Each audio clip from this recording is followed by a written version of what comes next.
evening and welcome to our Smyrna Town Council March meeting. Before we move into our meeting agenda, tonight we have citizen comments from Hodge Patterson, who is the Executive Director of the North Rutherford Family YMCA. If you'll come forward, we are glad to have you. Well, thank you, Mayor Reed and Brian Hercules, for allowing me a few moments to share about what we've got going on with the YMCA. Just a quick introduction about myself. Been in my position for 7 months. I've been with the YMCA for 7 years, San Diego County, but I'm originally from North Alabama, so good to be back here with my wife and my two young boys. And but what I wanted to share with you about the YMCA is we're founded on Christian principles, and our goal is to help all people reach their fullest potential through spirit, mind, and body.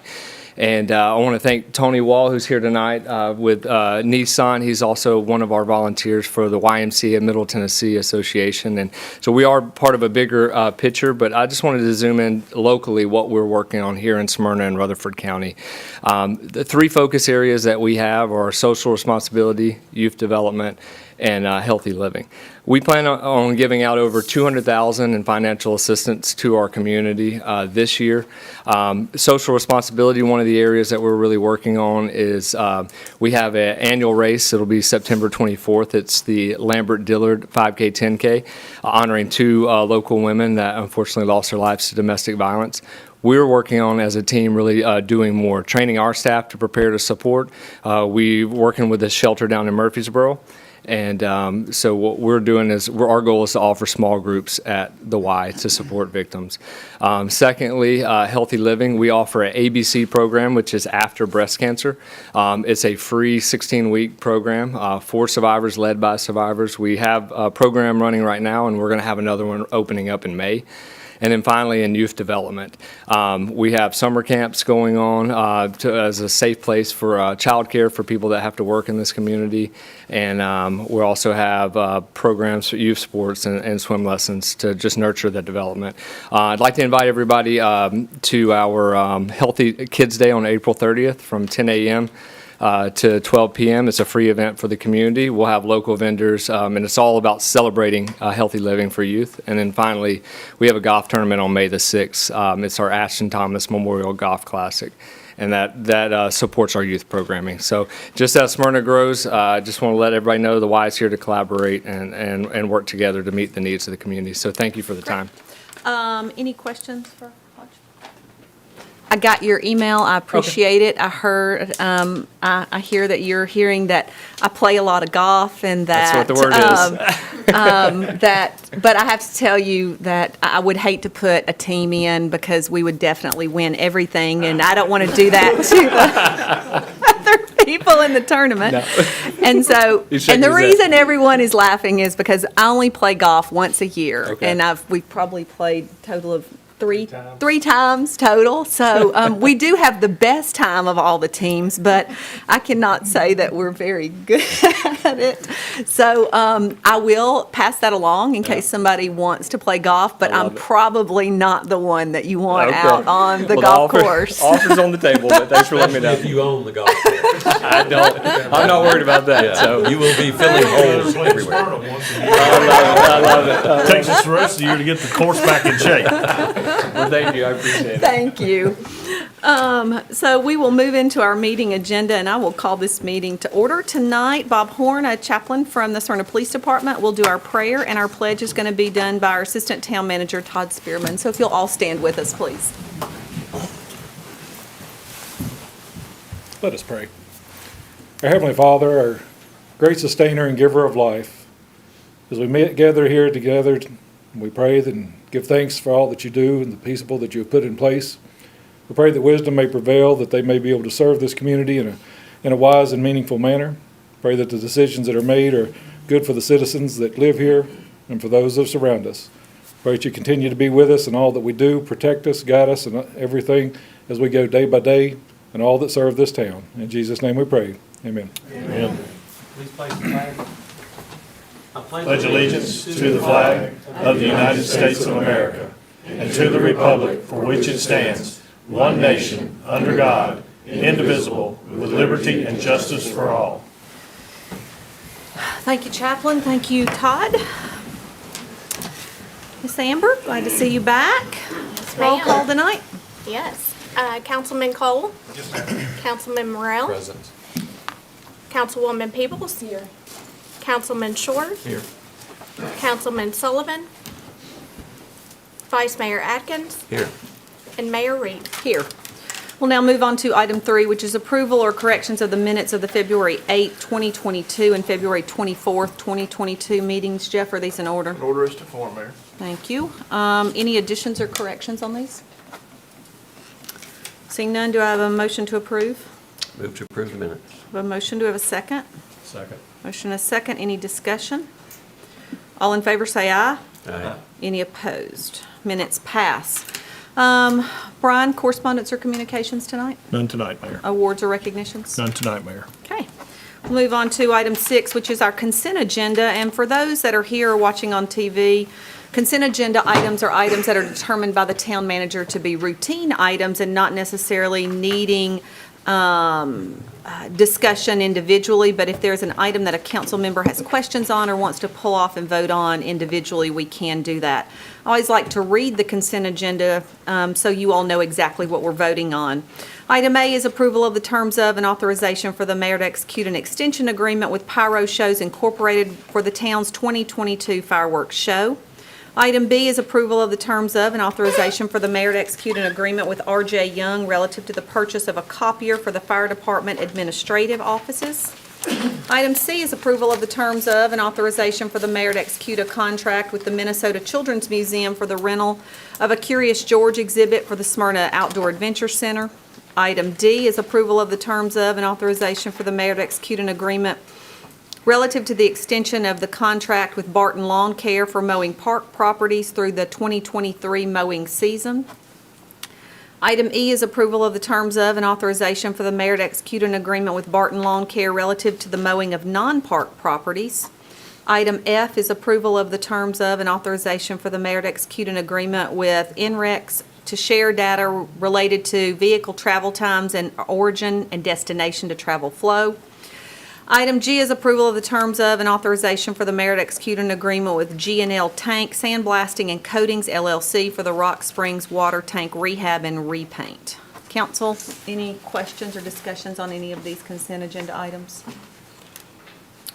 Seeing none, do I have a motion to approve the consent? So moved. I have a motion. Do we have a second? Second. Thanks. Motion and a second. Any discussion? All in favor say aye. Aye. Any opposed? Consent agenda passes. Tonight, we have 4 public hearings under old business, and our first one is consideration of an ordinance relative to the rezoning of tax map 33, parcels 28.00, 44.00, 44.04, and part of parcel 44.02 to go from R1, R3, and C2 with ESO to PRD with ESO. The properties requested to be rezoned contain 37.34 acres and are located on Old Nashville Highway and Rocky Fork Road. Kevin? Yes, Mayor and Council, this is a PRD request. Has properties have frontage on Old Nashville Highway and Rocky Fork Road near the intersection of both of those 2 streets. This development is supported by our land use plan for that area. Surrounding zoning is a mix of R1, R2, R3, C2, and the small PRD at 2090 Rocky Fork Road. This property do lie, as you stated, within the Eden Springs Gateway Overlay District, and that is not proposed to change with this request. This proposed PRD is for 271 townhomes. Access would be from Old Nashville Highway in 2 locations, as well as Rocky Fork Road. The major thoroughfare plan does call for a collector to connect Rocky Fork Road to Eden Springs Road West through this site, and that is shown as a part of this plan. Additional right-of-way would be required along Rocky Fork Road, consistent with the major thoroughfare plan. The other roads would be private. Minimum square footage of the townhomes will be 1,306 square feet. The overall density is about 7.26 units per acre.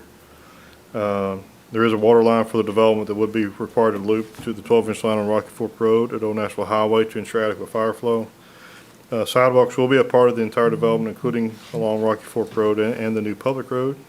I did attach the pattern book. That has been revised since what you looked at on first reading. You saw it as well at the workshop. That revised pattern book addresses, there were 6 conditions that the Planning Commission recommended. They did recommend approval, but there were 6 conditions that were added to that approval. And the revised pattern book addresses all those conditions. So, including the units along Old Nashville Highway and Rocky Fork Road are required to face those 2 roads, with the rear facing the internal parking. Again, the minimum size is 1306. There are no live-work units within the development. All driveways for any townhomes with a garage are required to be at least 18 feet wide. Additional brick or stone is required on the rear elevations of the garage units, and to add a left and right turn lane onto Rocky Fork Road from the neighborhood collector street. So again, that is all reflected in the revised pattern book. Again, the Planning Commission did recommend approval, and staff would also recommend approval.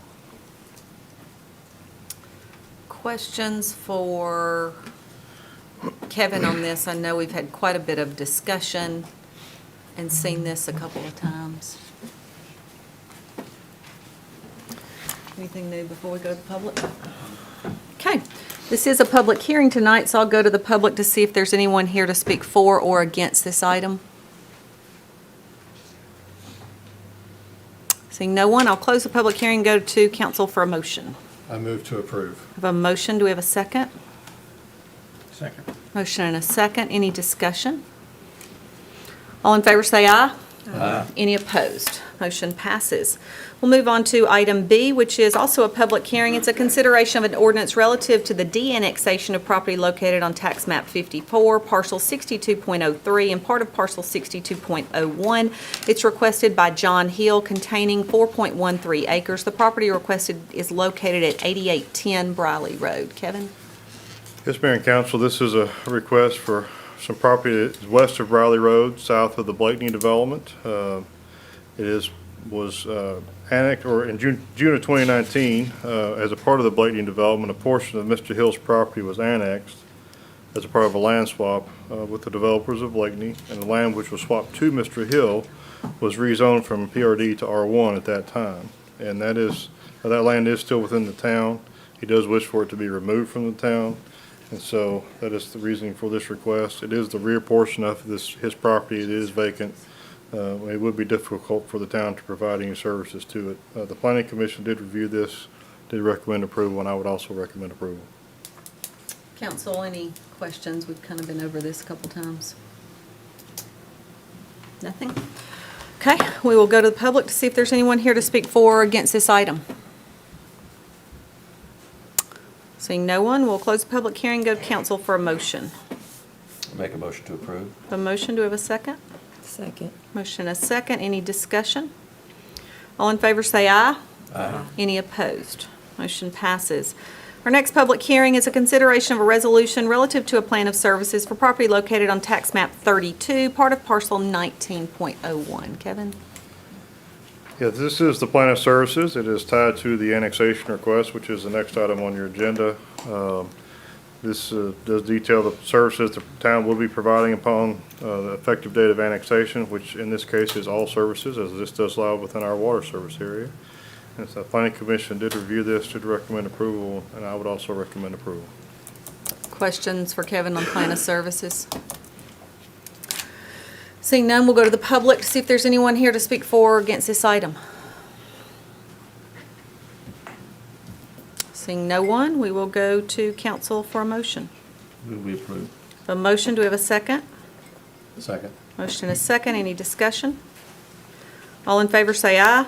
Aye. Any opposed? Motion passes. Our last public hearing tonight is a consideration of an ordinance relative to the annexation and R3 zoning of property located on tax map 32, part of parcel 19.01, requested by SEC Incorporated on behalf of John Mitchell Burns, containing 2/100ths of an acre. The property request is located south of Rock Springs Road. Kevin? Yes, Mayor and Council, this is a very small area for annexation. It has been requested with an R3 zoning. It is located south of Rock Springs Road, adjacent to a previously annexed portion of the same property, which is under development as Walnut Ridge. The land use plan would support medium-density residential, which is, this request is consistent. Surrounding zoning is R3 in town and RM in Rutherford County. Again, the town would be providing all services upon annexation. The Planning Commission did review this, did recommend approval, and I would also recommend approval. Questions for Kevin on this small sliver of property? Seeing none, I'll go to the public to see if anyone wants to speak for or against this item. Seeing no one, I'll go to council for motion. I move we approve. Motion, do we have a second? Second. Motion is second. Any discussion? All in favor, say aye. Aye. Any opposed? Motion passes. Item E is our housekeeping item, which is consideration of a resolution and memorandum of ordinance 22.06 relative to the annexation and R3 zoning of property located on tax map 32, part of parcel 19.01, comprising a total of approximately 2/100ths of an acre. Do I have a motion? Move we approve. Do I have a second? Second. Thank you. Any discussion? All in favor, say aye. Aye. Any opposed? Motion passes. A couple of items under new business for the Planning Commission.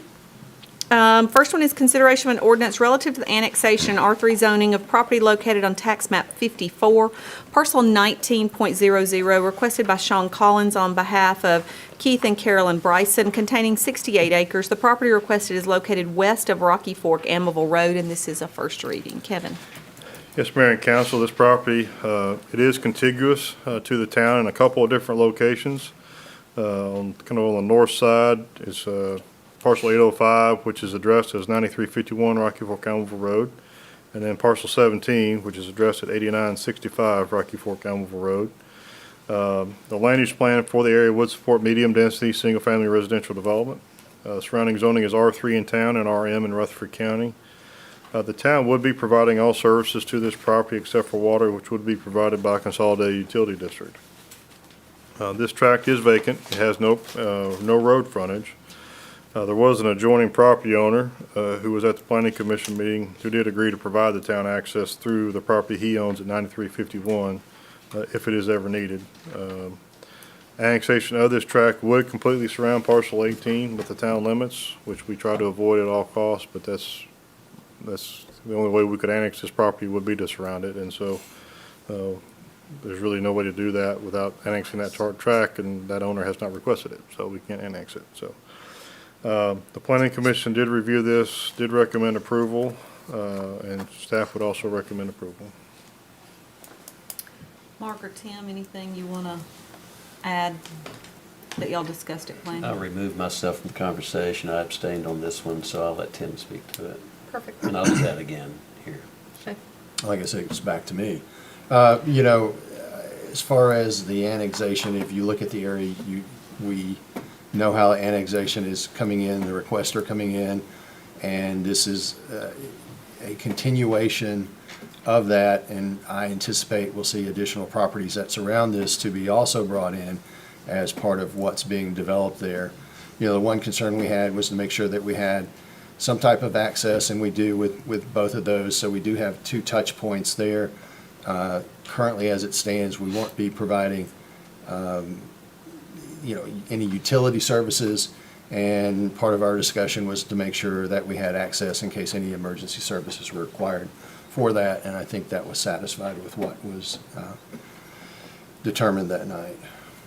Well, and the way the annexation is being done now is out of our hands. Correct. It was not by our choice, so. Anything else? That's all. Council, any questions or comments or concerns? Okay, then do I have a motion? I move we approve. A motion, do we have a second? Second. Motion and 2 seconds. Amber, I'll let you choose. So we have a motion and a second. Any discussion? All in favor, say aye. Aye. Any opposed? Abstain. And I have 1 abstention. Item 2 is consideration of an ordinance relative to the rezoning of property located on tax map 18, parcels 6.12, 6.13, and part of parcel 6.05 to go from I-2 to I-1. It's requested by Eli Waldron. The property requested to be rezoned contains approximately 2.39 acres and is located on Threet Industrial Road, and this is a first reading. Kevin, you're up. Yes, this is on these are two tracks and a part of a third that are on 3 Industrial Road, about 1,400 feet from the intersection with Sam Ridley Parkway East. Land use plan would support, this is kind of our airport innovation character area, which is a mix of industrial and office-related uses. Surrounding zoning is a mix of C2, I2, and then A1 district. A concept plan for the development of this property was submitted as a part of the request, but, and I did include it in your packet. This is not a PUD, so that there's nothing tying that plan to this zoning request, but they did provide that to you, so I wanted to get, for you to be able to see it. This planning commission did review this, did recommend approval. Staff would also recommend approval. Mark and Tim, anything you want to add? The zoning's consistent with the area. Okay. Talk about the difference between I-2 and I-1. That was my question. Yeah, the uses are essentially the same. The I-1 district just has lesser building setbacks, and this will give them a little bit more room to place buildings on the property and everything like that. It'll still have to come through the planning commission for site plan review and parking and all those kind of things, but the uses are really not changing with this. This is where there's some work already going on the property, is that correct? I think they're doing a little bit of work. They had prepped, I think, they had, at one point in time, they were looking at doing some buildings similar to what's directly on that adjacent property. That never came to fruition for whatever reason, so, but there's nothing there currently on the property as far as buildings. Looked like there was some work going on the other day. I mean, maybe it wasn't, but you could tell where there had been some work anyway. Yeah, there may have been some clearing or something like that, yeah. So you were saying that they did submit the concept plan, but it doesn't, if they decide not to do that, then anything else Anything within else an that would be allowed in I-1? I-1 could come here, yes. Okay. Yeah. Other questions? Seeing none, do I have a motion? Move to approve. A motion, do we have a second? Second. Motion and a second, any discussion? So I have a question. Sure. You said that I-1 and I-2 are very similar except for the setbacks. Mhm. So anything that they could have built in an I-2, they will still be able to build in I-1, just the setbacks give them a little more room. Right. Okay. Primarily, and the main difference is that front setback. I-2 is 60, I-1 is 30. Okay, That's the main difference. okay. Other questions? We have a motion and a second on the floor. All in favor, say aye. Aye. Any opposed? Motion passes. We'll move on to item 3, which is consideration of an ordinance relative to the rezoning of property located on tax map 29, parcel 19.06, and part of parcel 19.08 to go from C2 to C2 with an H2 height overlay, requested by Nanan Patel. The property requested to be rezoned contains approximately 2.71 acres and is located at the corner of Sam Ridley Parkway West and Expo Drive, and this is a first reading. Kevin? Yes, Mayor and Council, this is property is currently zoned C2, and the base zoning would remain the same. This would just add the H2 overlay to it. This land use plan would support, this is one of our 24 gateway character areas, which hospitality is certainly one of the, and this type of use is certainly one of the uses that we would like to see in this area.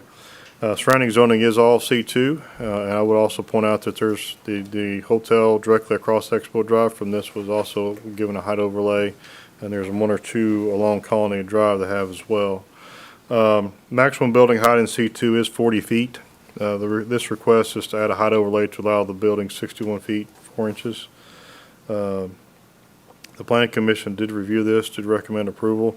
I will point out the one thing that of course, the fire department looked at this pretty closely, and to be able to be sure that they could to protect it as a taller building, and so the drive aisles are wider because of that as well. And there's also going to be a connection as well over to Colonnade Drive. So there'll be 2 ways in and out to get to the building, even before the lot next to it ever develops. So would be an access to connect, so you could get to the building from Expo Drive as well as from Colony Drive. So there's no access allowed here by TDOT to Sam Ridley Parkway. So that's the only 2 options. So, and that, again, that was part of the site plan. This site plan was considered by the Planning Commission Thursday night as in addition to the height overlay. and it was approved with that stipulation. So that's, of course, pending this height overlay being approved by the council. Again, the planning commission did recommend approval of this, and staff would also recommend approval.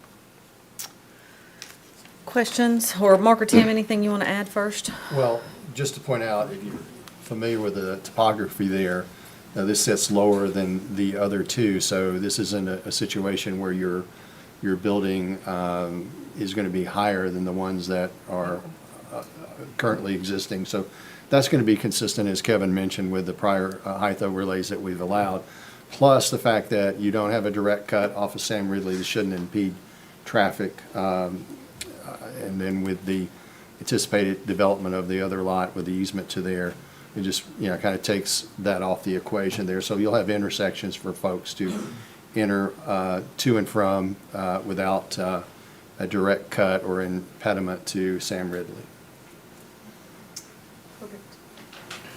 Any other comments or questions? The 61 feet is, I know we've done that before. Is this the tallest one we'll have, or is there some that's taller? We have other 5 stories hotels. I don't know if this is the tallest one or not. It's in this ballpark of one of the tallest ones, if not, but we have had some other 5-story buildings before. Other questions? Okay, seeing none, do I have a motion? I'll move we approve. If I have a motion, do we have a second? Second. Motion and a second. Any discussion? All in favor say aye. Aye. Any opposed? Motion passes. Our last item under new business for Planning Commission is consideration of an ordinance relative to the rezoning of property located on tax map 50, part of parcel 12.02, to go from C2 to PCD. It's requested by Rob Mulchin. The property requested to be rezoned contains approximately 1.05 acres and is located on Lee Victory Parkway, and this is a first reading. Kevin? Yes, this is a request for C2 to PCD. It's on Lee Victory Parkway across from the entrance that goes into the shops at Lee Village Shopping Center. Land use plan is similar to the last one. Is one of our I-24 gateway areas, which would support a mix of uses that are local and regional in scale. Surrounding zoning is all C2. This proposed PCD is for a 7,000 square feet, 8-bay automobile service and repair business. Elevations meet design review. Access will be from a private drive which connects to Lee Victory Parkway. This private drive is owned by Parkway Baptist Church, and proof of the ability to utilize this drive for access would be required to be submitted with the submittal site plan if this zoning is approved. A subdivision plat creating this lot has been approved, but it is not recorded at this time. Water and sewer will have to be extended to this property from off-site. This lot is part of a larger parcel, which does lie within the 100-year floodplain. And so a grading plan for the entire parcel is proposed to create buildable lots out of the floodplain. And this is one of those proposed lots. A letter of map revision will be required to be submitted to and approved by FEMA as a part of any development of this parcel. I did attach the proposed development plan and pattern book with elevations and everything that was submitted. The Planning Commission did review this to recommend approval, 5 for, 2 against, and staff would also recommend approval. Questions for Kevin on this? So is it oil change or is it? I think certainly Car that's part repair. of it. That's part of it certainly, but I think they do other repair, brakes or transmission or other types of repairs, more than just changing the oil. It's not- full service. Yeah, it's full not service. body. So, No body work. Yeah. No body work. But mechanical type work. so what about cars like staying overnight and all that? Will there be that? I mean, I guess in theory there could be if they could not. I can't speak to their operations in that regard, but they didn't have any, other than the parking lot in front, they didn't have any area set aside just for storage of vehicles or anything like that on their site. Well, one of the things we talked about this pretty pretty good length the other night in planning commission. One of the things I had the concern of was, like the month before, we had one that we shied away from because the bay doors were gonna be pretty visible from the highway. And I had that same concern. Matter of fact, the other night I voted against it. I was one of the two that voted against it. But got in touch and talked to the engineer a little bit about the whys, why the building couldn't be flipped and the parking be in the back. And there's a big easement that kind of affects that and doesn't allow that. So one of the things I spoke with them about is bringing a plan that might shield the visibility some more. And I think, if I'm not mistaken, Rob is here and may be able to speak to that if you want him to, regarding how they can block the visibility in the front parking lot. So if you want to talk to him, he's here to talk to him about that. Yes, but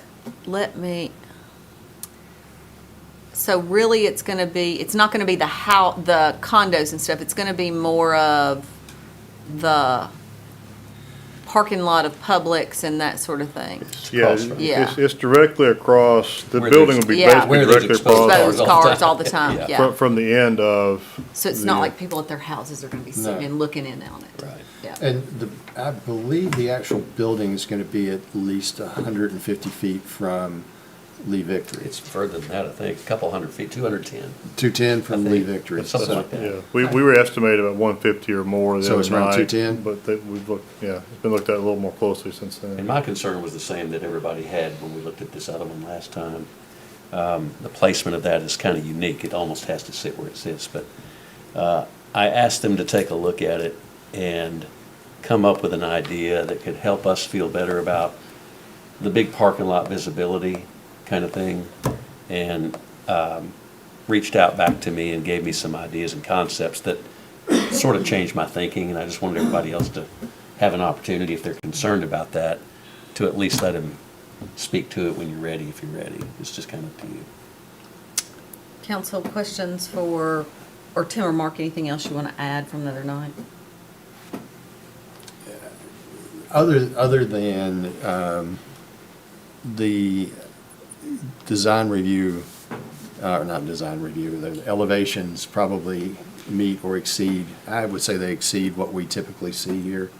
And I was trying to find the materials for the garage door as we were talking. I haven't quite It's found. tinted glass. Yeah, tinted Yeah, glass. they're so- partially tinted, yeah. So if the garage doors are closed even, we don't have that clear glass look through. It's even tinted, was it yeah. Okay. Council, questions or comments? Talk about the access road. That property belongs to the church, is that correct? That's correct. So will they have to give, are they required to give approval to use that? My understanding, and this is only my understanding, which is why we've asked for the documentation on it. My understanding, when the owner, I think the previous owner, not the folks that currently own the property where the Pep Boys is wanting to go and the rest of that track, the previous owner and the church, when they sold that strip of land to the church, that there was an agreement at that time that any future development of this track would be allowed to use that drive. That's my understanding. Again, I have asked for that documentation and I haven't received it yet. But that is my understanding from everyone who's been involved with it. So this track, as well as the track that's between this one and the drive, would have the ability to use that. What they are proposing is there would be an access easement. There basically be one access to the existing drive for both of those tracks, of this one and the other one, for access when they develop. My understanding is the remainder of the property on the other side of the drive is because of the floodplain issues and all, these two lots may be all that they're actually able to attain to make the cut and fill balance and that sort of thing. Well, I know I think it was a month or so ago, we had some issues on something on Sam Ridley that we wanted to zone or requested to zone or rezone to something like this, and everything was C2 around it. And this is going to be the only zoning that, for this around it. What, as far as the church, what's it zoned? Is it C2 as well? It is on C2, yes. Okay. Kevin, can you clarify the private drive or private road? Is that not owned by the church? It is owned by the church. Okay. And the property's owned by the church. The property that, Gotcha. that this is. No, so- this property, no, the church does not own the property that's requested for rezoning, no. Okay. It's, So But what the other happens side of if the the private drive church? is owned by the church, correct? The C2 property back there? the end of the private drive. The drive, all the church owns, basically, if I can get my mouse to work, I don't know, it doesn't want to work too well. From here, this is, I mean, if you can see that, it's right here. That's the end of the drive. The church owns this tract. The church does not own either side. And Not the that other, where the other C2 is down there? Right. The church owns that also? The church, this is the church here, down here, Okay. and they own all this whole area, all the way, but anything between this line and the road is owned by someone else, other than the driveway itself. And most of it is developable property? Most of it is actually not, Not. because of floodplain. Not saying they are, what happens if the church says no? Well, that's an issue between those two property owners. They have to work that out. My understanding is was agreed to when they bought the property or the strip of land to build their drive. But you haven't received any kind of written documentation? I've asked to for support that yet? documentation on that, right, that there's Right. some sort of deed, in the deed or something like that, but I haven't seen that, no. Okay. So how does that affect anything with us? We've asked for, like I said, we asked for it last month when we had the plat too, because that was from the developer, not Pep Boys, that was from the developer. Before they could develop or do anything with the property, we have to have it. They have indicated they would have it to us with the site plan. If the council's not comfortable rezoning this without that, certainly we could look at it on second reading, or ask them to have it to us before second reading, if you all wanted to approve it tonight on first reading. The only thing that could go there, since we're going to a PCD, would be Would be this. this. Mhm. Kevin, help me remember, was that a condition on our approval? We discussed it, I don't know, I don't know if it was specifically a condition of the approval on this zoning. It was a condition of the approval on the subdivision plat at the February meeting. Right, so they would have to have permission granted to them from the church before they could ever proceed anyway, correct? Yeah, I doubt they'll purchase the property without Right, it. I mean, why would they if they don't Right. get that permission? So that's kind of where there's a checks and balances on this before it goes to contract and before it comes to fruition. I just want to make sure we weren't going to be in the middle of that. I understand. Do you all want to hear from Rob about the landscape? Yeah, I think it'd be good to see it. Let me ask another question. Sure. This entire building is brick, is that correct?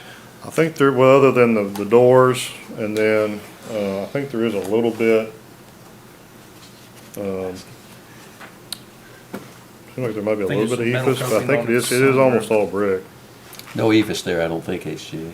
Yeah, it's Maybe we basically need brick, to there's a add little bit leafs of, or accent there. there's a little bit of accent at the top of the roof with a little bit of, at the top of the parapet, I think maybe there's a little bit of a metal Polished strip or metal something. coping, I think it says Yeah. there, but it doesn't actually specify where. I was really just concerned about the rear elevation, because there's, a large area, And it and is, I couldn't find on it where it specifically spelled it out as being brick.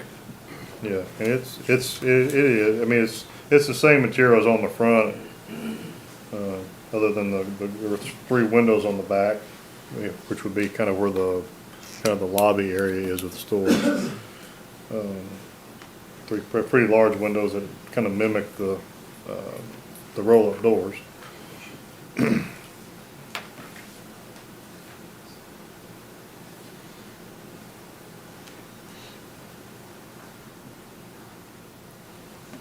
No, but it shows that rear elevation, HG, do you see that? It's on page 14 of 14. the, and then page 15 has the 2 side elevations if you're interested in those. like I say, it doesn't specifically say to be brick or anything like that. I mean, the picture looks like it, I but mean, and basically the brick is, I mean, the brick and then those two metal, kind of the metal coping and those kind of things are really the only materials that are called out. So it'll have to be those, other than the, again, the roll-up doors and the windows there that, you know, obviously are glass. Other questions?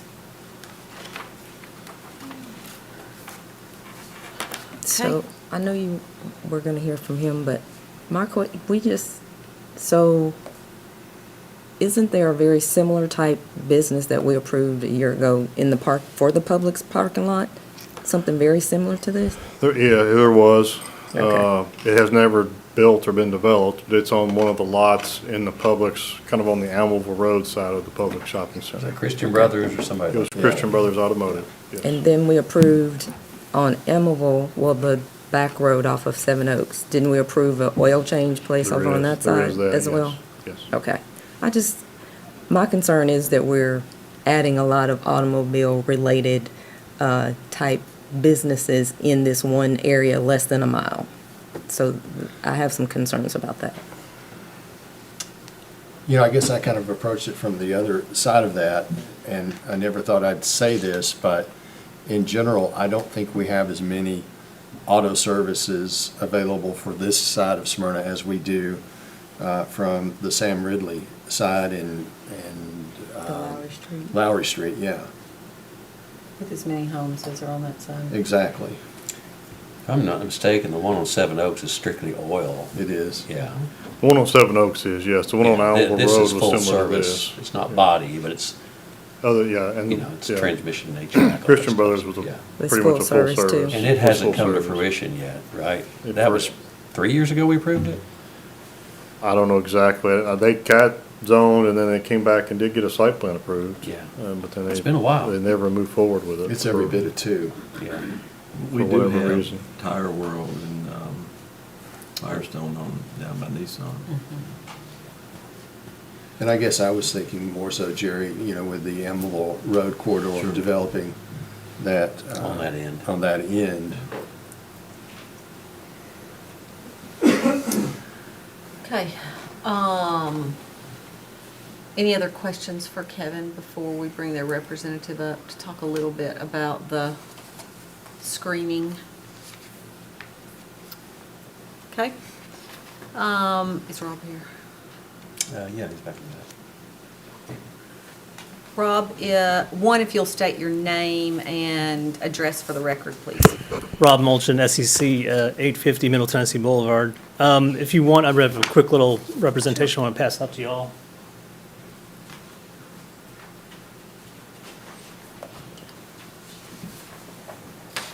Oops. Thank you. Thank you.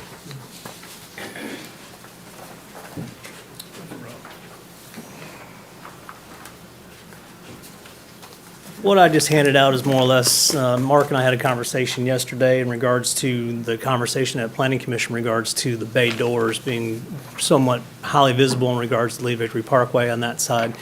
So we kind of looked at, some of the questions that were asked, could we rotate the building, could we flip the building, this and that? So we, more or less what the encumbrance that we have in this property is that lower third of the property is encumbered by the TVA easement, which does not allow for the building to move into that space. So more or less, the orientation we have on the property right now is the only orientation that this building will fit on this property that the clients are looking at purchasing to establish this business on that side.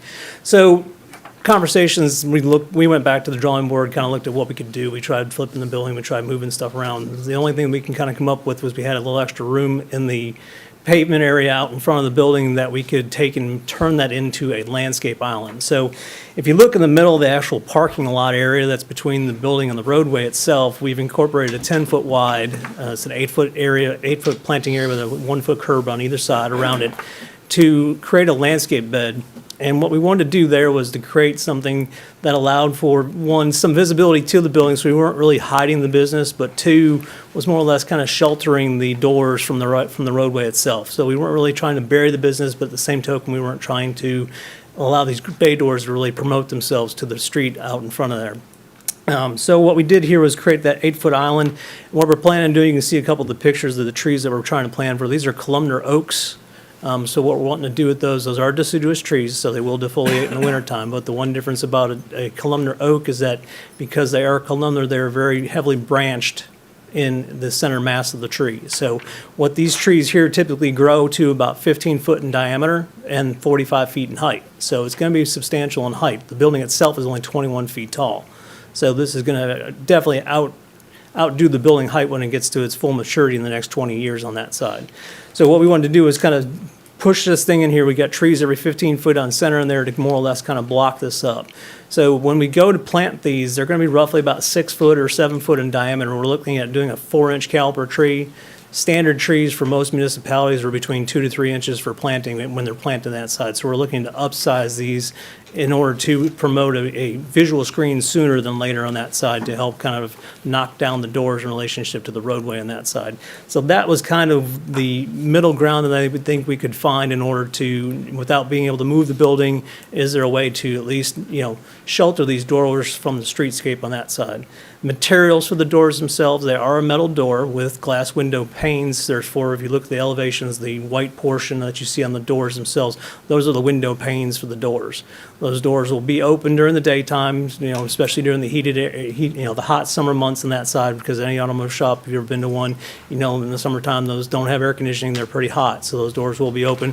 But at the end of the day, the business, they will be closed. So those are metal panel doors with 4 panels or so of glass in there, just so you have some light to get inside the shop areas on that side. So that's kind of where that is.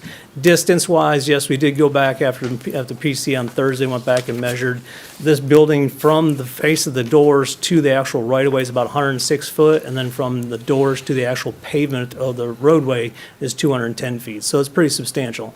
I did go look at the current Valvoline that's on Sam Ridley and measured that distance. The Valvoline that's there on Sam Ridley just south of Old Nashville Highway is only 150 feet from the edge of pavement on that side. So we're another 50 feet further back from the edge of pavement with this building on this site plan on that side. So that was kind of there. Architecturally, material-wise, this is an all-brick building. You do have some metal on the bottoms of the door of the windows around the office lobby area type on that side, and then you've got the windows there. You also have, like I said, the metal doors with the windows as the other part of that. So the full building is a brick component. It has different colors to it in order to establish the Pep Boys motif in regards to their building, building characteristics on that side, and then you also have the metal coping around the top of the building. So by far, it's probably 90-95% all brick in regards to the building facing on that side. So I know those are some of the questions that PC had, and I know those are some of the questions you had tonight, so I hope that at least. Questions for Rob? Can you speak to the road? The access agreement on that Access side? agreement with the Yes. church. So Kevin is correct that in regards to the access, the subdivision plat that came through before on that side is, is being divvied up in regards to this property, the property between the two. We have an access easement from our lot across the other lot. If we want to call that one Lot 1, we'll call our lot 2. We have an access easement that we'll put across both lots to get back to the actual drive that goes back to Lee Victory Parkway. So our clients, in regards to the Pep Boys, are working with the landowners and the church in regards to finalizing that agreement in regards to the actual legalese, legal language that goes along with that, and have that in preparation prior to making a site plan submittal, so that everybody knows that we have the right to access back to that common driveway. Because that driveway does go all the way back to the church, which then also gives access back to the south down by Burger King there at that light down there at Almaville Road. So we can't physically build this building unless we have that agreement in hand at that point in time. So, if something would happen, then the plan falls apart at that point in time, so. Other questions? Thank you, sir. I don't know if this is a question for Rob or really for Kevin, but I was noticing the dumpsters like right out in front of the building. Is that The dumpster, it will be fully enclosed. It'll be the, typical brick. The brick will be the same exact brick that you see on the building on that side with the, opaque gate on that side. So the opaque gates don't actually face towards the road. It actually faces along the face of the building. So when the trash truck does come in, they'll make a loop, come around the front of the building, pull in. Those doors will be open for that period of time. When they know the trash is coming, then they'll close the gates back up, and then the truck will pull back out. So the actual face of the actual dumpster doesn't face the roadway. It actually faces kind of parallel to the roadway on that side. Other questions? Thank you, sir. Thank you. Council, anything else for Kevin? Do we have a motion? I was the dissenting vote the other night, but I think he's made strides to make this work for my flavor, so I'll put the motion out there to move for approval. A motion, do we have a second? Mark, that is to include the incorporation of this landscape island, correct? Obviously, yes, yes. Okay, just want to make sure. Yeah. I'll second then. Motion and a second, discussion? All in favor say aye. Aye. Any opposed? Aye. Do you need a roll call vote, Amber? Okay. So, HG, did you vote yes or did you vote no? Yes. You voted yes, so it passes 4-2. 4-2. Got it? Thank Okay. you. Okay, we will move on to item B, which is Packaged Liquor Board report. There were no applications for the town council to consider at this time. Item C is consideration of the reappointment of the Laverne representative Graham Coates to the Airport Board of Commissioners. And I know you all might ask, why are we having to do this? The way the bylaws read is they make a recommendation and then we have to approve it, as well as the county airport- commission. Yeah, the airport board has The to. county commission, and the county also County has commission too. Already has. So, do I have a motion to approve Graham Coates? So moved. Motion, do we have a second? Second. Motion is second. Any discussion? All in favor say aye. Any opposed? Congratulations to Graham to represent Laverne on the Airport Authority Board. Okay, I would ask those in the audience to be patient with us. This is our time of year where we have to appoint our boards and committees, which is something we really enjoy doing, except it is a long process. And so I just ask that you kind of be patient with us. It is something that is definitely a necessity to the town, because the boards and committees are what keep us moving forward so that we can do business with our citizens. So, get all my stuff together. So our first one is appointment of one member to the Beer Board to serve a 4-year term ending 2026, and one member to serve an unexpired term ending in 2024. One of the things that we've talked about over the years is the commitment of time to serve on a board, and many times people sign up to serve on a board and have great intentions, and then work gets in the way or family gets in the way, and sometimes they're not able to do that. And that's what's happened with the Beer Board. We had an individual who I think has missed 9 of the last 11 meetings somewhere. 6 of 9. I knew, okay. So 6 of 9, and we all know how important the Beer Board meetings are for establishments to be able to serve or to be reprimanded. So one of the terms is going to be to replace one person, and one is going to be to fill to fill a term that had come up. So we have 2 people that have applied. One is Miranda Swift, who currently serves and is asking to be reappointed. And then Crystal Stone has filled out an application. So why don't we take the the term that is expired first? The 4-year renewal. The 4-year renewal. So do I have any nominations for the four-year Yeah, renewal? I'll nominate Miranda Swift to Okay. the 4-year renewal. So Miranda Swift for the 4-year renewal. Any other nominations for the 4-year renewal? Okay, then we will close the floor to nominations, and since we only had one nomination and one person, All in favor of Miranda Swift filling the term that expired in 2022, say aye. Aye. Any opposed?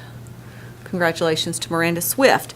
Now, we only have one other applicant to fill the unexpired term, which ends 2024, and that is Crystal Stone. So all in favor, say aye. Aye. Any opposed? Congratulations to Crystal Stone. Okay, next is our Planning Commission, and that is mayor appointed. We had 4 people to apply, but I will be appointing Mike Allen and Tim Slate to serve 2-year terms that will end in 2024. Next is appointment of 2 members to the Board of Zoning Appeals to serve a 3-year term ending in 2025. We have 4 members who have applied, and we have 2 spots to fill.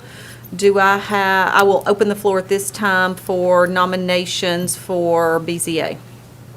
I'll nominate Phil Wilson. Okay.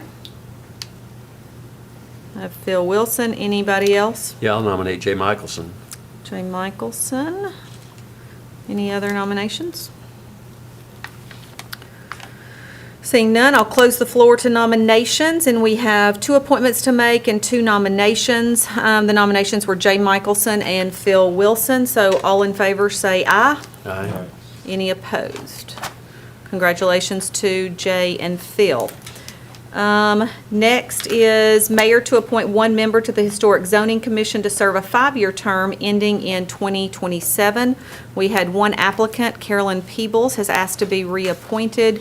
So I will reappoint Carolyn Peebles, and it does need to be confirmed by council. All in favor say aye.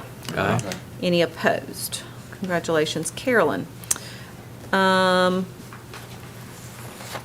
I don't want to get off here. Okay, so now we're at appointment of 2 members to project assistants to serve a 3-year term ending in 2025. We have 2 openings, and both of those individuals have asked to be reappointed, Tilly Hager and Joy Gallion. We've not had any other applications put in, so this is majority vote by council. So all in favor of Tilly Hager and Joy Gallion, say aye. Aye. Any opposed? Congratulations to Tilly and Joy. Those retired ladies are always serving. aren't They are. I guess that's what we have to look forward to in Right. retirement, isn't it? Yeah. Okay, now we need to appoint 3 members to the Citizens for the Sister City Relations Committee to serve a 3-year term ending in 2025. It's mayor nominated and confirmed by majority council vote.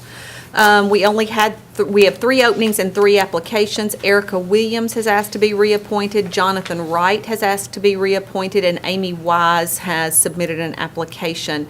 So I will nominate all of these, and I just need to have it confirmed by council. So all in favor say aye.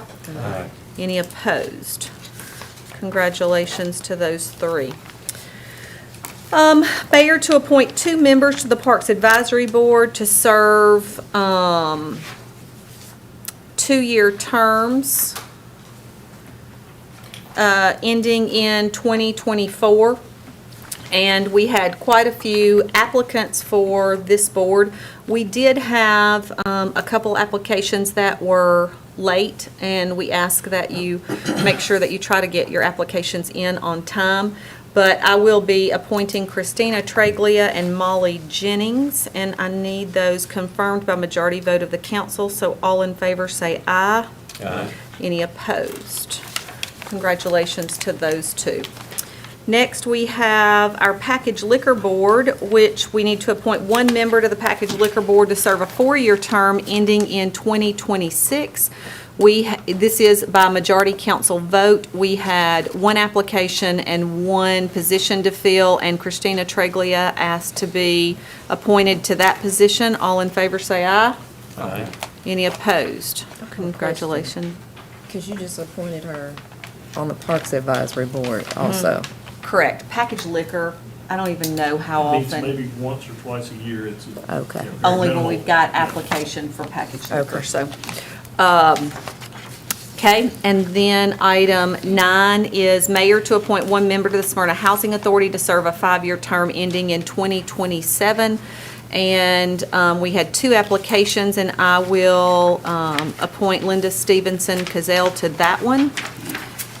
And item 10, appointment of of 3 members to the Stormwater Advisory Committee to serve two-year terms ending in 2024.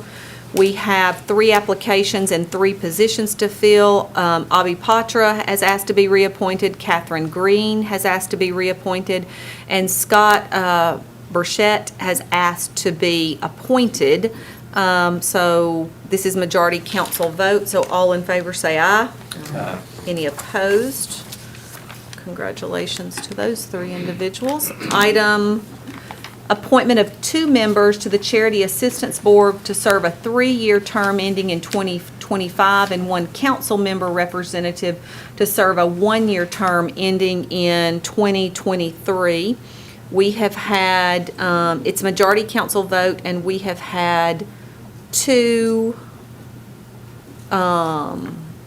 applications and 2 spots to fill. One was Kennedy Wallace and one was Natasha Floyd. So all in favor, say aye. Aye. Any opposed? I'm losing you guys. Stick with me. Okay, and then we also need to vote on a council representative to serve. No, I think, Just you or whoever you choose. but did we not just do that last time? Do we need to do that Just again? 1-year term. Just 1-year term on here. So that would need to be reappointed. Well, this says a council, okay. Okay, so I would like to, Raquel, are you willing to continue to serve? That's fine. Okay, perfect. So does that need to be voted on by council, or is it just my designee? Just your Just my designee. Thank you for doing that. I know it's a really important board, and I know it's tough listening to all those because you'd like to give money to every one of them. Sometimes that's not able. So, appointment of 1 member to the Memorial Subcommittee to serve a 3-year term ending in 2025, and 1 council member representative to serve a 4-year term ending in 2026. And for the council appointed, we had 1 nomination to fill 1 spot, and that's Kelly Goostree, who is the principal at Browns Chapel, has asked to be reappointed. So all in favor say aye. Aye. Any opposed? The next one is the same committee, but it is our council representative. Anybody have somebody they would like to nominate for the Memorial Subcommittee representative? Yeah, Mayor, Steve Sullivan. I think I'm already on it. I can't serve in 2 roles. Steve's absent. Give it to Steve. Steve's not here. Steve's not here. I agree. How many committees needs a council person? Is that a nomination, Mr. Atkins? Absolutely. Okay. I hope Steve's watching from somewhere. So we have a nomination for Steve. Any other nominations we want? Move the nominations closed. I was going to say. Second. Okay. Get nominated. So, all in favor of Steve, say aye. Aye. Any opposed? Congratulations, Steve. Hope you're at Disneyland. The last one is, wait, have I? Okay, we need appointment of 1 council member representative to the Sister City Subcommittee to serve a 2-year term ending in 2024. This is a majority council vote. Anybody have a Nominate Terry nomination? Short. Steve's not here. So we're nominating Jerry's Jerry. doing an excellent job in that role, seriously. He is doing So, excellent, I think we should leave him there. and he is retired. Yes. There you need go. to be for that one. That's right. So, any other nominations? So, all in favor of Jerry, say aye. Aye. Any opposed? Congratulations, Jerry.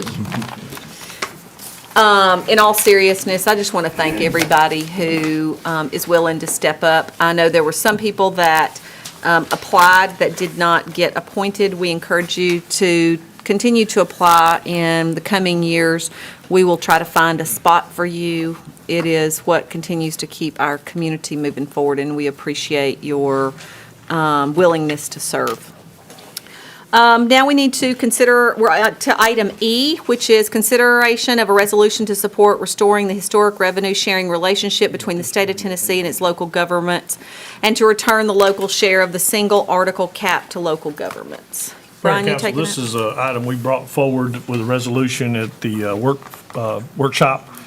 This is us working with TML and some other communities, asking for consideration by our state representatives and the Senate to redo the tax formula. It was changed about 20, 25 years ago. We're asking for it to go back to what it was, and also to take single source sales tax liability coming back to the local communities to a higher rate. All we'll do at this point is take that resolution and send it forward to be counted at the State House with other sister communities across the state. Questions for Brian on this? Okay, do I have a motion? I move we approve. Second. That Yeah. we approve? Yeah. Okay, do we have a second? Second. It's getting late. Yes, yeah. Any discussion? All in favor say aye. Aye. Any opposed? Motion passes. Item F is consideration of a resolution relative to requesting refunds on unclaimed property held by the state of Tennessee. Rex, we like getting money back. Yes, ma'am, me too. Passing this resolution allows the town to ask the state of Tennessee for a refund. The property is made up of outstanding checks or credit balances on closed utility accounts and vendor accounts that were first held by the town and secondly by the state of Tennessee. Mayor, you asked me at the workshop, and the general fund has received $111,626, and the utilities have received $5,221.95. Nothing to sneeze at. Every little bit helps, right? Yes, ma'am. Great. Questions for Rex on this? So how often do we do this? Is this something we do once a year or? Once a Once year. a quarter or? Okay. Yes. Once a year. And it has to be held long enough to qualify under the state's requirements. Okay. Any other questions for Rex? Do I have a motion to approve?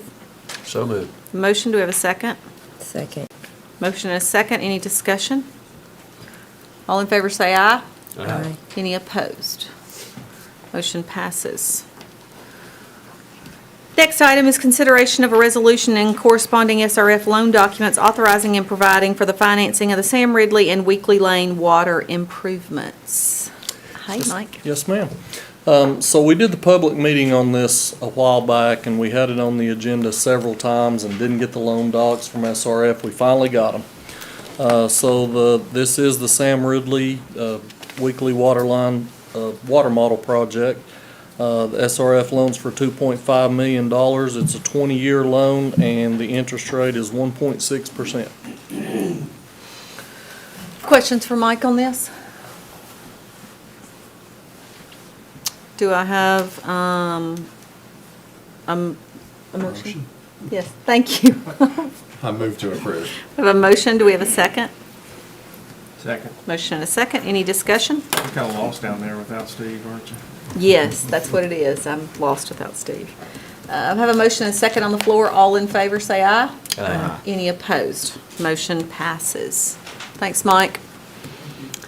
Brian, I know we have some big stuff under other, don't we? Yes, ma'am. I do want to bring something forward to the council and the mayor tonight. As you've heard me say, and I know many of you agree 100% with this comment, you know, the greatest asset the town of Smyrna has is our employees. Our employees do a tremendous job providing quality of life services to our community. You've challenged me over the last 4 years to make sure that we are doing all we can to make sure our employees are treated fairly and in a competitive state. I have had conversations with each of you over the last couple of weeks. As you know, we're in the process of building the budget. As we've built the budget in past years, one of the things we've done is the first thing that goes into the budget is the compensation schedule for our employees and our benefit schedule. This year, in talking with each of you, we had some things to discuss as far as the amount of increase that we'd be looking at to keep our employees in a competitive state. And as I talked through those numbers with each of you individually, it was renowned that each one of you came back and said, do we have to wait till July to do this? So that forced us to do a little more work.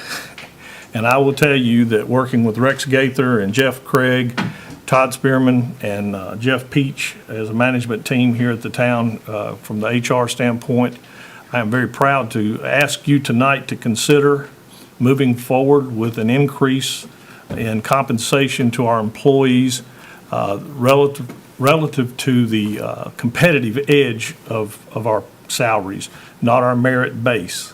What I would like to propose tonight is that you as a council and mayor, as you've asked me to do, approve an 8% across the board increase for our employees effective immediately. If we do that, I would also like to ask that we give consideration for our merit-based increases in July as we normally do. This is what we typically would do together in July, a little more increase than we've seen in the past couple of years, but honestly, as we did the research across the state and across our peer groups and the communities around us, these are the type of increases we need to make to keep us competitive. So tonight, I'm asking for that consideration and propose it to the council and the mayor as something to vote on, please. I think HG was the only other one that was up here when we had to go through the salary study. And Jeff Craig, do you remember how many years ago that was? That we really had to look into what our employees were making. And we weren't competitive at the time. And it took a real hit to our budget. But the one thing everybody consistently said that has sat on this council since I've been on here since 2003 is our employees are our best asset. And we have a responsibility not only to our employees, but also to our citizens to provide them with the best employees that we can. And to do that, we've got to be competitive, but also fair. Fair to the employees, but fair to our citizens in what we're paying our employees. We don't want to be the bottom. We don't even want to be midway, but we don't have to also be the very highest either. And I think Brian and staff do a great job of continuing to make sure that that's what we're providing for our employees. I will tell you, Brian and staff have been working on this for quite a while. It wasn't something that just came up. It is something they've been looking really hard at.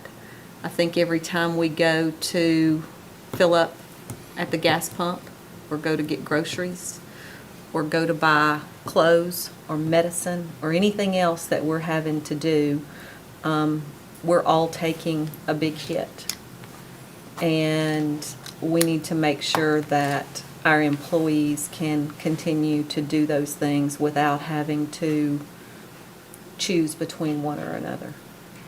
And so when Brian brought this, one of the things that I always like to ask is, can we afford it? Can our budget afford this? Just like when we look at our budgets at home, can we afford this? And Brian and staff have looked at it, dug into the numbers, and absolutely say that we're able to afford it.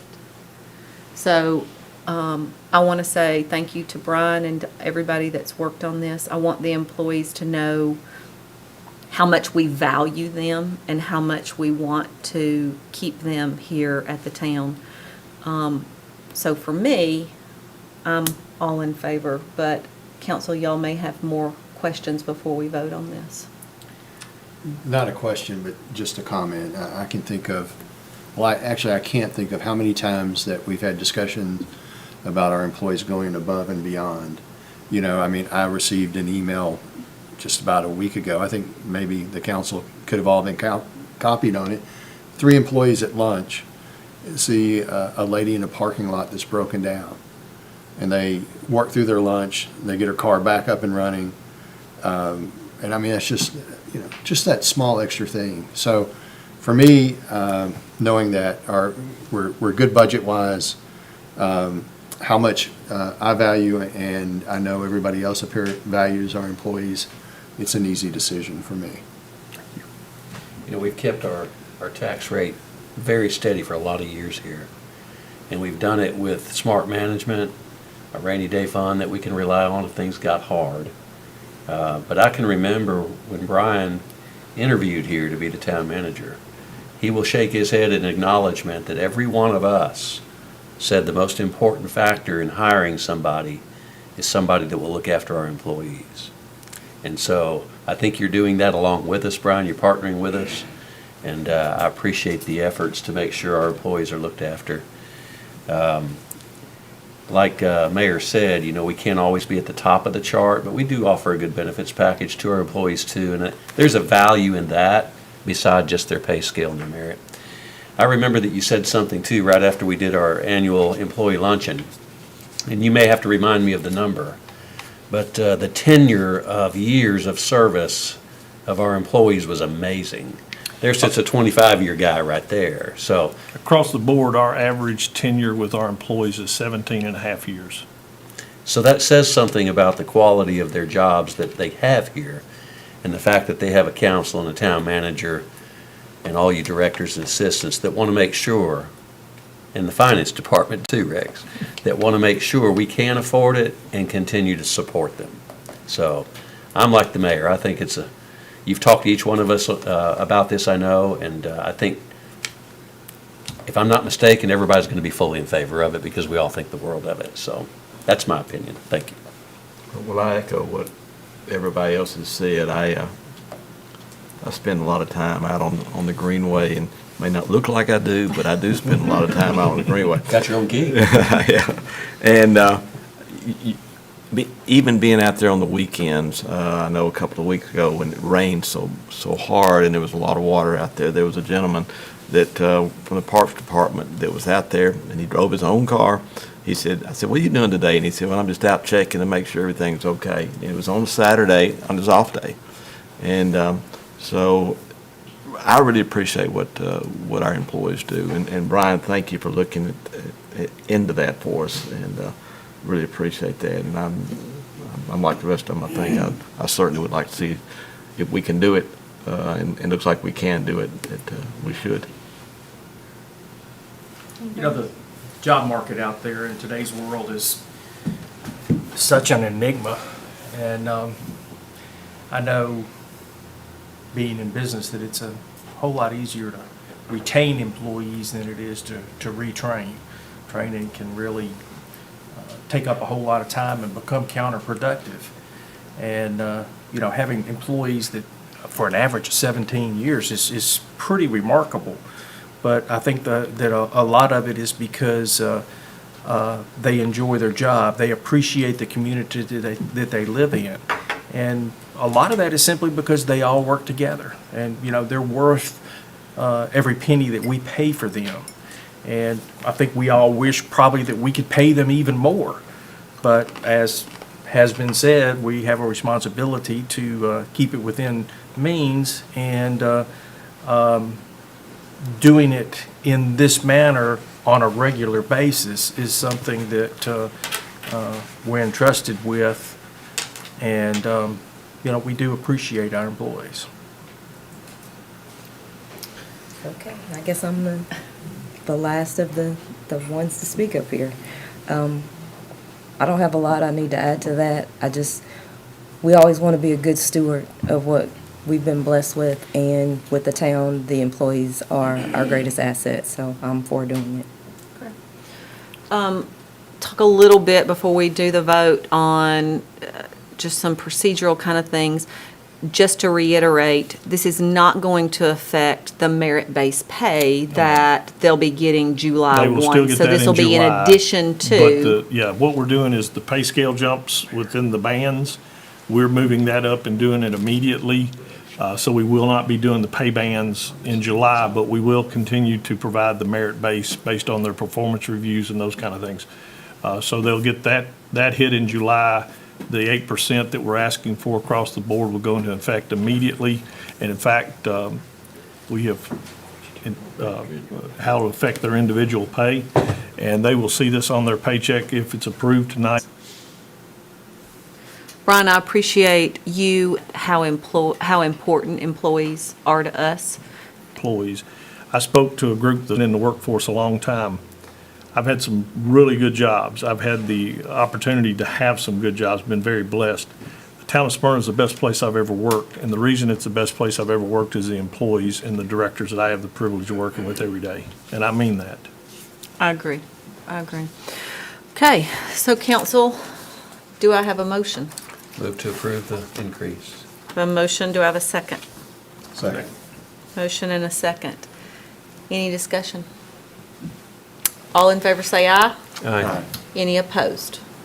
Motion passes. I know from the employees of this town, thank you to this council and this mayor for taking care of our employees. Thank you. Okay, anything else under other? Oh, ma'am, that's about all I can do tonight. Okay, directors, anything from any of you all tonight? No? Okay, Miss Amber, anything? A couple things. I'm gonna go ahead and speak on behalf of the staff as well and say thank you guys. I was gonna announce that my dad had a birthday next week, and now he'll get a birthday present. So happy birthday, Dad. No, so- Well, maybe we need to talk to Todd too, because sometimes Todd forgets presents on special occasions. So now that he's getting a little bit of a raise, maybe he can remember presents. So I'm glad to know that, Amber. Thanks, Amber. Thank you. Brian, anything? Mayor, Council, I have just a couple of things I'd like to share with you as council and then also with the public. Whether you knew it or not, today is National Women's Day. This is National Women's Month, History Month, and I want to show some appreciation to Chief Arnold. I know he's back there somewhere. Actually brought this to our attention. We will be recognizing some women that work with the town of Smyrna over the next few weeks on our social media page. Unfortunately, we don't have time and the ability to recognize each and every one, so I've asked each department to nominate one or two people from their department, and truly, the women in this town make a big difference. I want to recognize two women that make a big difference every day that's part of this team, and that is our mayor and our councilwoman, Raquel Peebles and Mayor Reed. And we just want to say thank you for the work and the effort and the time you put into serving this community. Also, today, I learned that Steve Sullivan, this is before I go into my next slide, but Steve Sullivan's son, who is being released from the Marines after his tenure with them, received a very nice commendation for the Navy Marine Commendation Medal today. And I know that there are two very proud parents out in California with their son, so I just wanted to recognize Kevin and his efforts and his service to our country, and what a great recognition.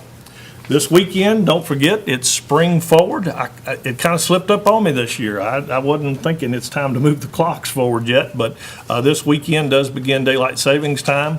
Some of us hate it, some of us love it, but at 2 a.m., set your alarm for Sunday morning to get up. I think it's actually against the law to move the clock before 2 a.m., so everybody get up at 2 a.m., turn the clocks forward and spring forward on March Call me, would you? Yeah, I'll call you. But I will call you. Yeah, but he'll still be sending emails over at 2 a.m. So, okay, that's next. We have the town of Smyrna is partnering again. I want to emphasize with United Way of Rutherford and Cannon counties to host the VITA program. Folks, the VITA program is downstairs in the back of our building here at 315 South Lowry Street. Some people are coming to our front door and side doors, and everybody's looking for how do you get in. It's in the back, back where the old police station was, and it is by appointment only. So make sure you call 615-830-7940 or visit www.yourlocaluw.org/VITA to make an appointment. But we're happy to be partnered with that group in the work that they're doing to get dollars back into our community through the income tax. The next thing I wanted to point out, I know the council, we enjoyed a tour a couple weeks ago of SRM, but they are officially in their new corporate office at the entrance of Highway 266 Jefferson Pike off of 840. Congratulations to SRM, to a beautiful building that was an addition to our community. And also just want to say welcome home. They've been in Nashville for a little while with the corporate office, so we're glad to have them back here in Smyrna. Speaking of SRM, I want to give a shout out. If some of you have been up to Lee Victory Park in the last few days, this is the cement that was being poured, concrete being poured on Friday. We have a new 8-foot sidewalk that goes from the Jeff Coos Memorial out in front of the tennis courts, because we have a lot of folks who don't realize you got to go around to the back to get that entrance into the Jeff Coos. And Mike Moss and myself and Mayor, I know we've had some conversation. We see some people maybe that are less fortunate with a walker or something trying to go across that grassy area. Now they're going to have a beautiful way to get into the Coos Memorial, and it is compliments of Smyrna Ready Mix. They have donated that work to us, and we really appreciate them for doing so. Never hesitated. Never hesitated. I was thinking, if we could work with them and get a discount or something. They said, when you want it done. So thank you to SRM for their continued support. Mayor and I had a chance to be on the Truman Show a couple weeks ago as Truman retired officially as of the first of the month. His radio show related to history and some things that go on in our community. I don't know if any of you had a chance to listen to his show over the years, but he's pretty entertaining. We wish Truman the very best in retirement, and I think I still get to see him on Wednesday mornings real early at breakfast, but he'll be wearing an orange UT Vol sweatshirt. That's not always fun, being an MTSU fan, so. Also, I just wanted to point out, there's a new planning opportunity with the county, and several of us made a trip out to the kickoff, but Plan Rutherford, they're looking at their future land use plans. I know Phil Wilson was there the other night. I saw him. Please watch for this information on Facebook or other social media platforms. Get involved. This is a chance for all of us to be involved in the planning of Rutherford County as a whole. So please, if you see some information about that, or if you want to visit their site, it's www.planrutherford.org, and give some insight to their comprehensive plan. And it would not be a council night or workshop night if I didn't talk about love where you live. Folks, we are continually fighting the litter issues in the town of Smyrna. We have a beautiful town. It's something we all should be proud of. It is a self-conscientious decision that you make if you litter in this town. Please, please, keep the litter inside your cars until you get home, or you get to the service station, or you get to someplace that's got trash receptacles. It's almost embarrassing to see the amount of trash that we have going on our streets in our community. And we do all we can, working with the streets department and working with some partner agencies to get folks out. I will tell you, Seven Oaks, give them a shout out. There's a couple of folks out there that are doing a great job. Now that we've got street lights up and stuff in the back road back there, they're still getting some litter, but it's smaller portions, so they've ventured out on Enon Springs Road and begin to come towards town and picking up trash, and we just really appreciate them. We got an individual, it's kind of a funny story. We have an individual that lives out off of Jefferson Pike that he's taken upon himself on the weekends to pick up trash. We had somebody report somebody dumping trash the other day, trash bags at one of our parks. It was actually where he had picked up trash and was leaving it for us to pick up.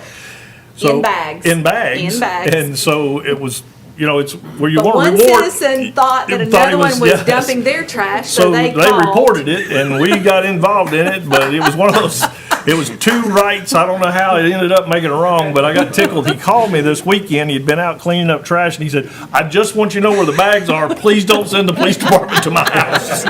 So I didn't call Kevin to go take pictures. We understood, so I called the parks, and they went and picked the trash up. But this guy is doing a great job, and he's sporadically all over town picking up trash. But also so. thanks to the other resident who was watching and saw Absolutely, somebody drop yes, absolutely. It bags was and one of got those the license situations, tag. both were right. That's So, exactly right. And I want to point out through the streets department too. If you want to contact Tom Rose and his department, we do have opportunities for people to do adopt a highway, adopt a stream, and those kind of things. Those are great opportunities. We've got several businesses that are doing that. But if you have a Cub Scout group or somebody, a church group that they're looking for a project, helping us do some of those things, we would very much appreciate. But folks love where you live. We've got a beautiful community. Mayor, I'm done. Great. Jeffrey L. As I say, Mayor, Council, and Brian, I appreciate not only your devotion to the citizens, but your commitment to the employees. And it shows. I appreciate it. Thanks. Raquel? Yeah, I have one thing, and that was for the Senior Activity Center. They have their indoor yard sale, and Miss Fran asked if I would make that announcement. It is March the 31st through April the 2nd, and it is at 100 Rake Street, and it's open from 8 to 2, and then on April the 1st is open from 8 to 3. Great. And that's all I have. Thanks. G? The second week in March is a big week for my family. Yesterday was my wonderful granddaughter's birthday. She turned 6, Mary Holland McGarry. Today is her daddy's birthday, Declan McGarry. He's either 28, 38, or 48. I'm not really sure. And then on Sunday will be my second grandson's birthday. He'll be 4, and his name is Fenton McGarry. And he is a force to be reckoned with. He'd probably be out climbing on the equipment or the fire truck or whatever. I mean, he's into that sort of thing in a big way, Chief. I want to say to the employees that spend your money locally. I wondered if you were going to take that opportunity. Sure does help nowadays, Gene. Every bit helps. Yep. And the numbers flesh it out. Tim? Well, thank you, HG. Do you want to switch chairs? Definitely not. Before you go, Tim, can I say one Yeah. more thing? Yeah, sure. I'm not very good with accolades, but I did want to thank the town for acknowledging myself and Mary Esther on International Women's Day. Thank you for that. Timmy? Is it okay? Go ahead. Keep it short. I will. Another good reason to shop locally are gas prices, as we know. They're horribly impacting us. And, it's going to lead to all those sorts of things. So be kind. Be kind. And for the people of Ukraine, I know that you are all in our prayers. Thanks. Jerry? Yeah, a few things here. First of all, I would just like to say condolences to Jerry and Nancy York. Jerry has done a lot of work for the town from Smyrna. They lost their son this past weekend, so certainly want to send our thoughts and prayers out to Jerry and Nancy. I have a granddaughter that's going to have a birthday on Monday, Sophie, so happy birthday to her. Kevin, congratulations. I know Pam and Steve are very proud, and we are too. We thank you for all you've done. Thank you also to Smyrna Ready Mix for what they've done for the town, and also congratulations to their opening of their building. It's a beautiful building. Let's see, 2 Saturday nights ago, we had, the Sister City had their, I guess, pretty much annual chili supper. A lot of people in this room was there or helped support it, and we was very successful. I think we raised over $6,000 that night, so to go to the program. So thank you for your support in that. Thanks to all those that helped, that came, ate, all those types of things. We really appreciate it. Then this past Saturday, the Sister City had a virtual tour for basically the students here in Smyrna, and also for those in Japan. We did a Zoom call with all of them Saturday night for a couple of hours, actually 2.5 hours, where we had people in Nashville walking through Nashville and showing the kids in Japan, Nashville. They did a video for our kids to show Zama We did a video of the town of Smyrna for them to see. Kathy, thank you so much for what you did. It was really, really good, and we really appreciate that. It went over very well, and I know you worked hard on it, so thank you for you and your team for doing that as well. And let's see, this coming weekend, we're going to take our kids to dinner at one of the Japanese restaurants. So we've had a busy 3 weeks with that group, and but they've worked hard. So just want to Great. shout out to them. Thanks, Jerry. And this is why I think he's such a good fit for that. That's right, that's right. Congratulations to our senior citizens. Today, we talked for a little while, had a good time. They invited me to come over and speak, and they're doing a building campaign, a capital campaign. So they're raising a lot of money, as Raquel's alluded to. Raquel, I guess they're making sure that everybody knows, because they hit me with this again today. This is the same yard sale that Raquel's already mentioned. They asked a lot of questions. I think I was there probably an hour and a half or so. I did get a piece of key lime pie to go. Patsy made sure I had some pie. But I call our senior citizens our treasures. I call them our senior treasures because a lot of them have been around town for a long, long time. So I appreciate them. I have a specific heart for housing for them, making sure we have the 55-plus communities around town. We talked about that at great length today. They're excited. They also asked about affordable housing for the people who might not be able to afford the types of houses that are costing so much money now. We talked about the Alta Depot, the flat level living, the elevator-driven flat units and things like that, the walkability downtown, the Lowry Street revitalization that's going on. They're pretty excited. One question came up, and I mentioned this to Brian. I'm going to put Brian on the spot because I know he'll have an answer. That I don't know if I had an answer. One person really wanted to know why we didn't landscape the center of Sam Ridley. So would you speak to that and give the reasons why we didn't? Yeah, we looked at that, and you know, if you look in Murfreesboro, and I don't want to be derogatory towards Murfreesboro, but Medical Center Parkway, they landscaped that. It did two things. One was cut down the ability for them to expand that road.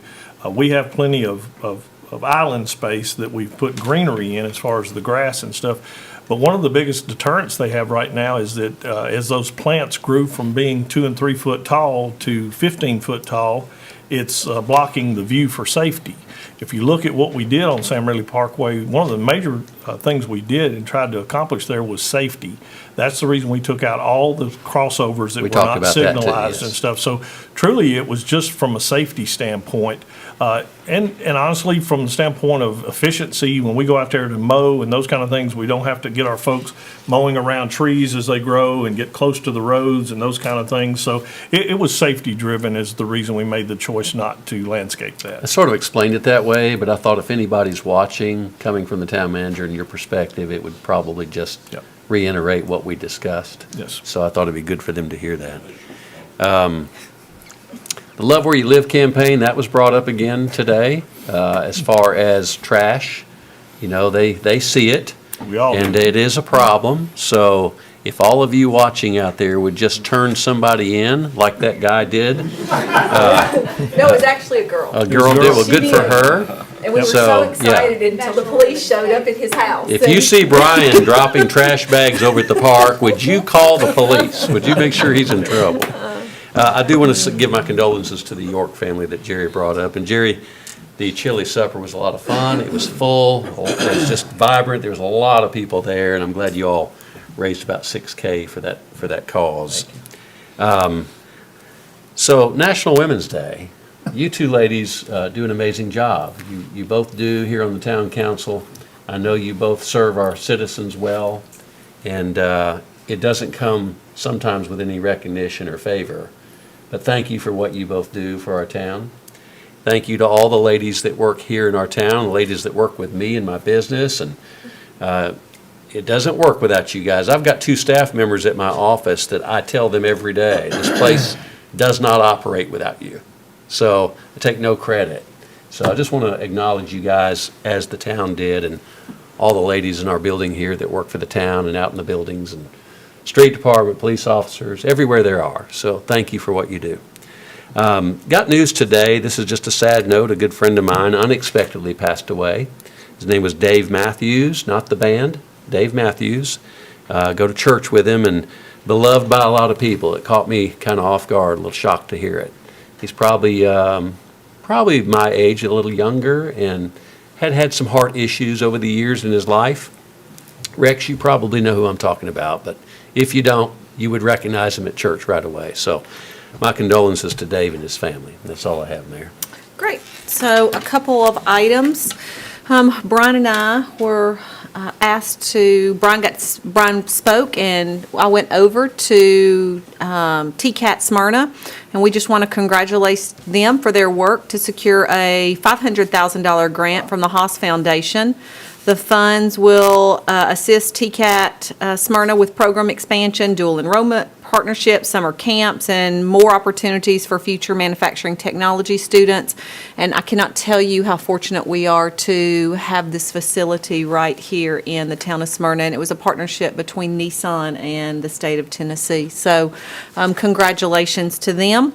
Brian and I also got to visit Smyrna Elementary School on Friday morning. We got to be a part of their house celebration. Every child is divided into a house when they attend. They stay with that house throughout their time at Smyrna Elementary, and they earn points through, I think they said they get together about every 3 weeks, and they earn points for doing good things in the school. We also got to tour afterwards to talk about their STEM program that they're doing. They are trying to be recognized on a state level for STEM accreditation. being STEM accredited. And I think at that point, they were having to grow plants and leaving them for a week to see what they were, whether the plants would continue to grow based on what they came up with. And the one that grew the most, the children had taken 2 plastic cups and put them together and put a little hole in the top to put the water down through, so the condensation helped to keep the plants growing. And so they were so excited that their plants had grown, and then they were having discussion about what could they do to change it. And so as you all know, as a former teacher, I was pretty into getting to go around to the classrooms, and we got to visit pre-K all the way up through the older students. So I loved it. I notice you're on the ground and he's not. That's an age difference. Oh, so if you have an opportunity and get invited to one of our schools here locally, I highly recommend you go out. It'll make your day, and you will be excited for the future here in the town of Smyrna. Mark, I want to point out, I could have gotten on the ground. What would have been fun is getting me up. Fire department. Chief would have had your back. So a couple of personal things. International Women's Day. I just want to thank all the women out there who have helped guide me, have helped redirect me, who have helped to get me to this point. I want to thank the women that are here at the town, but also that I work with quite closely, Amber and Kathy and Casey. You all are always supportive, and always want to make sure that we're on the right track, and I appreciate you for that. But for all the women out there, for all the struggles that you have day in and day out, for trying to keep all the balls in the air, to make sure you're a good mama or a good wife or a good spouse, thank you for what you do. I know that it's tough, and I just want you to know it doesn't go unnoticed, and that you are appreciated, and we appreciate that. Personal note, my dad's oldest brother, Dad is one of 5 men and in his family, and Dad's oldest brother, Bill, passed away. He lived in Seattle. He left after college at UT and took off with a group of guys to head to Boeing, to work at Boeing, and he ended up staying. I think there were 2 that ended up staying. Billy was the one that stayed the longest, and he passed away 2 weeks ago, and after an extended illness. So thank you for all of those that have passed on condolences to our family. Friday, Parker will be 25. That is so hard to believe. And Tuesday, Britt will not be 25, but my husband Britt will have a birthday on Tuesday, and then I'll have some other birthdays to celebrate when we come back. March is a big birthday month for us. Today was Mayor's Caucus. For those of you that know, I serve on the Mayor's Caucus Executive Committee, and we got to go to Nashville, and we met with Lieutenant Governor, we met with Speaker of the House, we got to meet with the Chair of the Transportation Committee. We discussed affordable housing, we discussed trash, we discussed transportation, so had some great discussion. I guess it was about month ago, we were sitting at dinner after one of our meetings, and I had gotten a voicemail from a young lady that asked if she could job shadow me. And Stewart's Creek was doing a job shadowing, and they actually did it a week ago today. But I'll be honest with you, I didn't have a lot going on a week ago today. She could have come to the Learning Circle and helped unpack boxes, but I didn't think she would enjoy that as much. So I called Dr. Harrell and I said, on Tuesday, a week after y'all's job shadowing, we're going to be doing an event in Nashville. Do you think we could change her day to job shadow? And Dr. Harrell said, absolutely, not a problem at all. So Riley Frederick went with me to Nashville today. She got to meet everybody that we got to meet. And we went out in the hall with Lieutenant Governor, and as soon as he got done having a discussion with her, he took his pen off his lapel and gave his pen to Riley. So I want to, she doesn't know I'm going to do this, she's probably would die if she knew I was going to do this, but I want to have Riley come up so you all can meet Riley as well.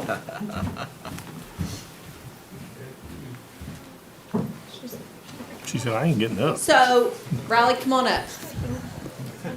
She says she gets a little anxious, so I didn't want to tell her I was doing this so she wouldn't be a little bit, no, sorry. So, let me tell you a little bit about Riley. Riley is a senior at Stewart's Creek High School. Riley is 16 years old. Riley skipped her junior year. Riley worked over the summer to work through her junior year so she would be ready. She has gotten a full ride to UT Knoxville. She wants to study neuroscience, so we didn't have a lot of discussion about that in the car ride to Nashville because I didn't really know a lot about that, but she did educate me quite a bit. But I was so impressed that she cold called me to job shadow. I don't know that I would have had the guts to have done that as a senior in high school. But I just want to tell you how happy I was that you did that, how I have enjoyed getting to meet you and talk to you. And I also have a pen for you. So this is also a key to the city of to the town of Smyrna, and it has our seal on it. But I just want to wish you the best and say to you, if there is anything that we can ever do, I would be happy to try and help you. And the future in the town of Smyrna is bright because of individuals like Riley Frederick. And Riley, the cool thing is, Riley's grandmother works here at the town. She works in the Treasury Department. So thank you for going. And she wore her pin from the Lieutenant Governor today. And do you want to, I know you get a little nervous, but do you want to talk a little bit about today or anything? No. Okay, that's what I figured. So thank you, and we appreciate you going with us. Raleigh works at Panera, and so if you're ever at Panera, you can pop in and say hello. So we appreciate you, and we wish you nothing but the best at UT Knoxville. So thank you very much. Council, anything else? I'm glad she's going to UT Knoxville. Well, we didn't talk about that. I didn't try to push her to MTSU, Right, Mike? but Yes. there we go. So I think if there is nothing else, council, anybody? Nope, then we are adjourned. Thank you.